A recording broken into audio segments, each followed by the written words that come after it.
بسم اللہ الرحمن الرحیم۔ جی آج 26 مئی 2021 بروز بدھ کا دن ہے اور اللہ کے فضل سے ہم ایک عاشق رسول غازی علم الدین شہید رحمۃ اللہ علیہ ان کے مزار پہ حاضر ہوئے ہیں۔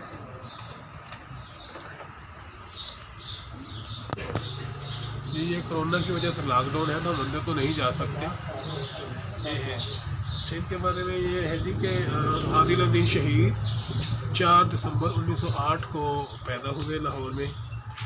اور ان کے جو والد صاحب تھے وہ آپ نے سنا ہوگا کہ ترخان کا کام کرتے تھے، اور 1923 میں ایک ہندو پبلشر تھا مہیش راجپال، اس نے ایک کتاب شائع کی جس کو لکھا تھا پرشاد پرتاپ نام کا کوئی ہندو رائٹر تھا، اس نے لکھا تھا، اور وہ اپنا قلمی نام چھمو پتی لال استعمال کرتا تھا۔ وہ کہتے ہیں کہ انہوں نے ایک کتاب لکھی تھی، گستاخ رسول تھا، آپ کی شان کے خلاف ایک کتاب لکھی تھی جس میں گستاخی کی گئی تھی، تو مسلمانوں نے احتجاج کیا۔ اچھا وہ جو کتاب تھی جی وہ چھمو پتی مہیش راجپال نے اس کو پبلش کیا تھا، اور اس میں مسلمانوں کا یہ تھا کہ وہ ان کا یہ اعتراض تھا کہ اس میں ہمارے نبی کی شان کی گستاخی کی گئی ہے، تو یہ آپ نے کیوں چھاپی ہے۔ وہ جو پرشاد پرتاپ تھا اس کا نام انہوں نے خفیہ رکھا تھا کہ اس کا کسی کو پتہ نہ چلے۔ مسلمانان نے برصغیر نے اس وقت گورنمنٹ سے مطالبہ کیا کہ ہمیں اس بندے کا نام بتایا جائے جس نے یہ کتاب لکھی ہے، تو وہ پبلشر کا تو پتہ چل گیا تھا کہ وہ مہیش راجپال تھا جس نے یہ پبلش کی تھی، لیکن اس کا نہیں پتہ چل سکا۔ وہ بعد میں خیر وہ بھی منظر عام پہ سامنے آیا تھا، لوگوں کو پتہ چلا۔ اس بارے میں یہ ہے کہ وہ مسلمانوں نے اس پبلشر کے خلاف درخواست دی سیشن کورٹ میں کہ یہ اس سے مسلمانوں نے برصغیر کی جو کہہ لیں کہ ان کے نبی کے لیے محبت ہے وہ مجروح ہوئی ہے، اس میں ان کی دل آزاری ہوئی ہے۔ تو سیشن کورٹ نے مہیش راجپال کو ایک سزا دی تھی، جو بعد میں اس نے کہہ لیں کہ سیشن کورٹ میں ہائی کورٹ میں درخواست کی تو اس نے اس کی سزا معاف کر دی۔ اس کے بعد مسلمانوں نے کو بڑا دکھ تھا اس بات کا کہ وہ گستاخ رسول تھا، تو مسجد غازی الدین شہید جو ہے یہ مسجد وزیر خان کے پاس شاید کہیں رہتے ہوں گے۔ جو کتابوں میں ملتا ہے وہ یہ ہے کہ مسجد وزیر خان کے خطیب صاحب نے وہاں پہ خطبے اپنا تقریر میں کہا تھا کہ یہ بندہ جو ہے اس یہ واجب القتل ہے اور اس نے ہمارے پیارے نبی کی شان میں گستاخی کی ہے۔ تو غازی الدین شہید وہاں سے گزر رہے تھے، 1923 میں انہوں نے یہ کتاب شائع کی تھی، اور غازی الدین شہید صاحب نے سن لیا، اور جب انہوں نے سن لیا تو انہوں نے ٹھان لیا کہ میں اس کو جہنم واصل کروں گا۔ اس سے پہلے بھی کچھ مسلمان کوشش کر چکے تھے لیکن وہ اس میں کامیاب نہیں ہو سکے، تو اس میں وہ زخمی ہوا تھا اور بچ گیا تھا۔ تو 6 اپریل 1929 کو غازی الدین شہید نے اس کی دکان پہ جا کے اس کو خنجر کے وار سے مارا، اس کے سینے میں دل میں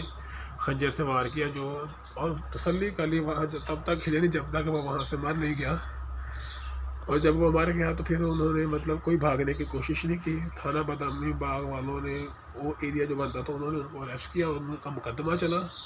اور میں آپ کو بتاتا چاہوں کہ ان کے مقدمے کے لیے علامہ اقبال نے قائد اعظم محمد علی جناح سے درخواست کی تھی کہ وہ آپ کا مقدمہ لڑیں، وہ علماء کرام بھی بتاتے ہیں آپ کو مل جائے گا، تو انہوں نے کہا تھا کہ یہ کہہ دیں کہ میں نے جوش میں اس کو مارا ہے، تو ان کو یہ 19 سال کے تھے کم و بیش، تو ان کو کچھ چھوٹ مل جائے گی، لیکن غازی الدین کا بیان تھا کہ میں ایسا کیوں کروں، میں نے اپنے پورے ہوش میں کیا ہے اور یہ تو میرے لیے پراؤڈ ہے، فخر ہے۔ خیر وہ مطلب ان کی سزائے موت ٹلی نہیں، اور 14 اکتوبر کو ان کو میاں والی جیل میں منتقل کر دیا گیا، اور بالآخر 31 اکتوبر کو ان کو پھانسی دی گئی، اور جنازے کے بغیر ہی وہاں ان کی تدفین ہو گئی۔ لیکن بعد میں علامہ اقبال اور میاں عبدالعزیز صاحب نے وہاں پہ ادھر تحریک چلائی کہ ہم ان کو پراپر جنازے کے بعد تدفین کرنا چاہ رہے ہیں، تو اس وقت کی جو حکومت ہے انگریزوں کی، انہوں نے کہا کہ اس سے فساد ہوں گے، تو علامہ کے بعد ان کو گارنٹی دی، شورٹی دی کہ ایسے کوئی فساد نہیں ہوں گے، ہم ان کی تدفین کرنا چاہ رہے ہیں لاہور میں جنازے کے بعد۔ پھر وہ کہتے ہیں کہ 14 نومبر کو تقریباً 15 دن بعد آپ کی قبر کو کھولا گیا، قبر کشائی کی گئی، تو وہ ان کا کفن بالکل ٹھیک تھا، ذرا میدانی ہوا تھا، روایات میں آتا ہے، کتابوں میں آتا ہے۔ اور پھر اس کے بعد وہ ان کو لاہور لے کے آئے، 2 دن میں میت میاں والی سے لاہور پہنچی، اور یہاں پہ پھر وہ غافر الدین شہید کے والد صاحب نے علامہ اقبال صاحب سے ریکویسٹ کی کہ آپ ان کے نماز جنازہ پڑھائیں، تو علامہ نے فرمایا نہیں، یہ بندہ ہم سے بہت اوپر چلا گیا ہے، بلکہ وہ اس سے پہلے انہوں نے یہ بھی کہا تھا کہ اسی ویکھتے رہ گئے اور ترخانہ دا منڈا بازی لے گیا۔ تو پھر جو مسجد وزیر خان کے جو تھے امام شمس الدین، علامہ شمس الدین، انہوں نے ان کی نماز جنازہ پڑھائی، اور کہا جاتا ہے کہ اس میں تقریباً 6 لاکھ مسلمانوں نے بر صغیر ہند نے اس میں شرکت کی، اور یہ بر صغیر کا شاید اب تک کا سب سے بڑا جنازہ ہے۔ آج ہم یہاں پہ پہنچے ہیں، اللہ پاک یہاں ہماری حاضری کو قبول کرے،